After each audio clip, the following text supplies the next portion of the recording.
बिस्मिल्लाहिर्रहमानिर्रहीम। अस्सलाम वालेकुम दोस्तों, क्या हाल चाल है।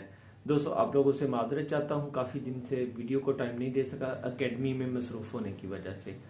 यार बहुत सारे दोस्त कमेंट्स कर रहे हैं, बार बार एक ही सवाल पूछ रहे हैं कि सर ओईसी की वेबसाइट पे जो ऑनलाइन फॉर्म सबमिट करना है, यानी कि उसको फिल करना है, वो हम कब तक फिल कर सकते हैं।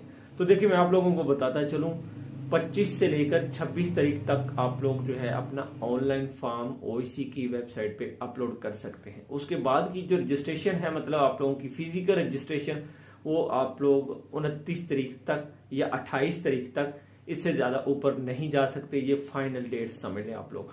जिन दोस्तों के पासपोर्ट नहीं आए हुए अभी तक, या 25 से पहले आप लोगों के अगर पासपोर्ट नहीं आते, पासपोर्ट नंबर इंटर नहीं करते, तो आप लोगों को नुकसान का अंदाजा नहीं है, क्योंकि इस बैच से तो आप लोग निकल जाएंगे, इस साल फारिग हो जाएंगे।